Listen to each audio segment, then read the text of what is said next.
చంద్రబాబు నాయుడు గారు మన రాష్ట్రానికి ముఖ్యమంత్రిగా రావాల్సిన వారికి చప్పట్ల ద్వారా ఘనమైన స్వాగతం చప్పట్ల ద్వారా తెలియజేస్తూ వారు అమూల్యమైన సందేశాన్ని వినవలసిగా కోరుతూ ఉన్నాను.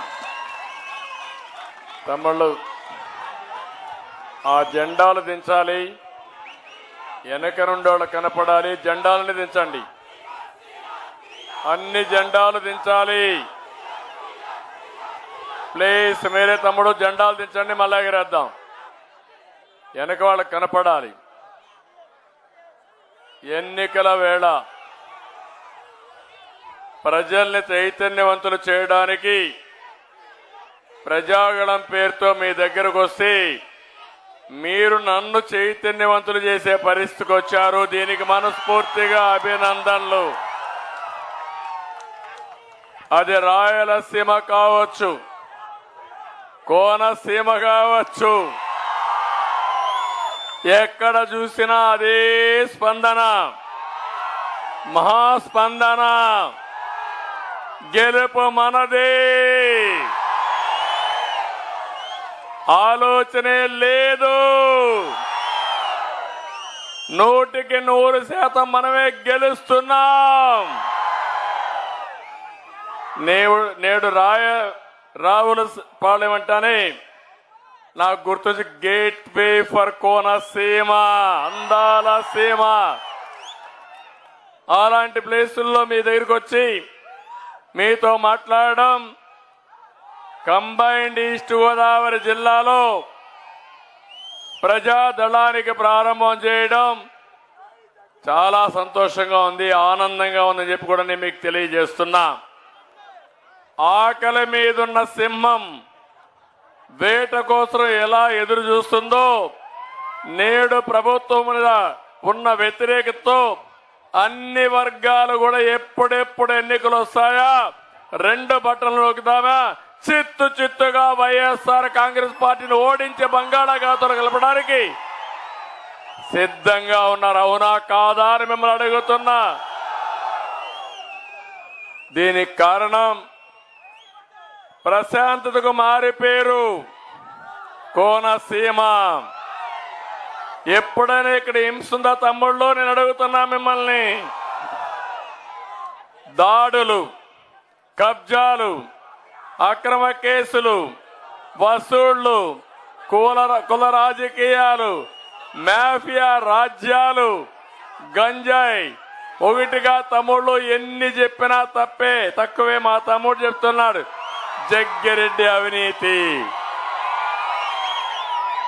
ఇక్కడ జగ్గిరెడ్డి అవినీతి, అక్కడ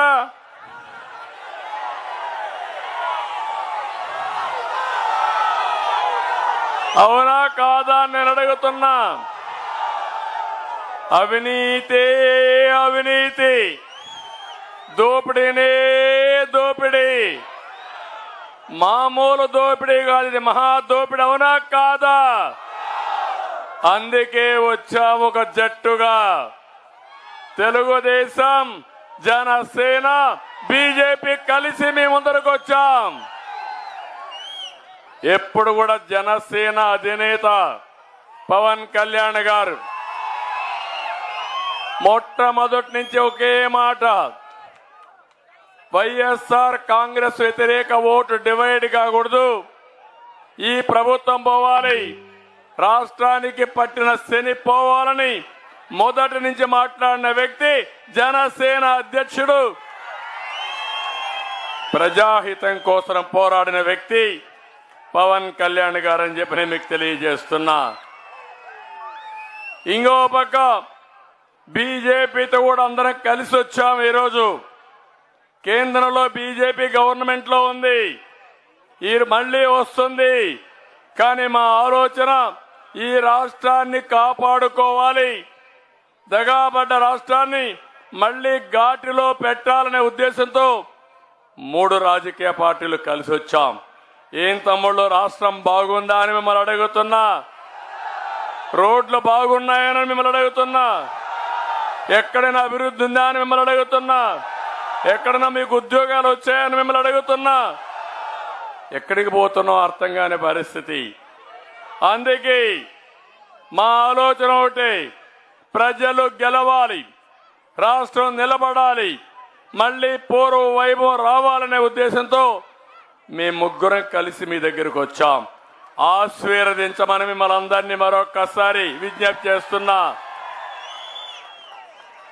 నిన్న ముఖ్యమంత్రి మాట్లాడుతున్న ఒక మాట అన్నాడు, పశుపతి అన్నాడు. అన్నాడా లేదా? ఆ మాట విని నవ్వుకున్నా. నేనేం ఆశ్చర్యపోలేదు. పశుపతి అంటే ప్రపంచాన్ని కాపాడినటువంటి శివుడు. అందుకే నేను శివ అవతారం ఎత్తాను.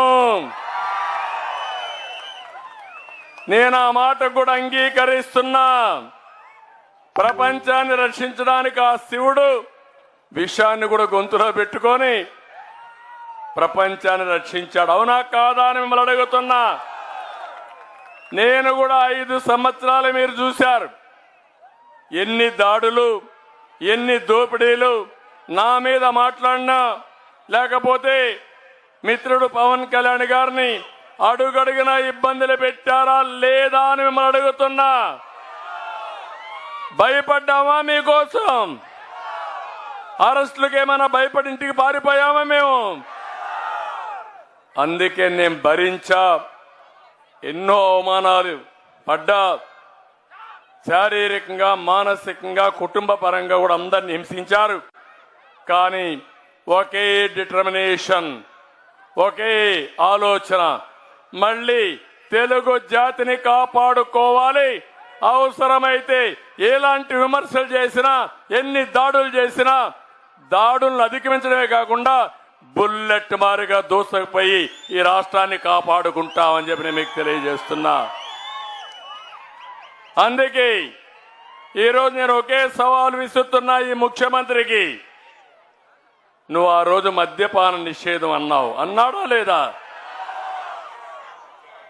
ఇక్కడ ఉన్న ప్రజలందరినీ సూటిగా అడుగుతున్నా.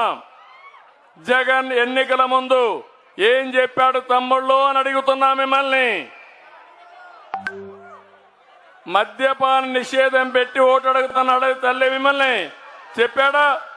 చెప్పుంటే మహిళలందరూ చెప్పండి. చెప్పాడని చేతులు పైకెత్తండి. చెప్పాడు.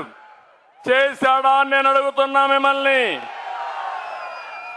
ఎన్నికల ముందు మాయ మాటలు చెప్పావు, ఓట్లు దండుకున్నావు. ఈరోజు నువ్వు వచ్చి సొంత బ్రాండ్లతో నాణ్యత లేని మద్యం తెచ్చి మీ ప్రాణాలతో ఆడుకుంటున్నాడు మా తమ్ముడు. భూమ్ భూమ్ ఎక్కడికక్కడ ఇష్టానుసారంగా చేశావు. నిషేధం గాలికి ఎగిరిపోయింది. 60 రూపాయలు క్వార్టర్ బాటిల్ ఎంత తమ్ముళ్ళు? ఇప్పుడు ఎంత? 60 రూపాయలు క్వార్టర్ బాటిల్ ఎంత? 200 రూపాయలు. 140 రూపాయలు ఎవరి జోబులోకి పోతా ఉంది? ఎవరికి పోతా ఉంది?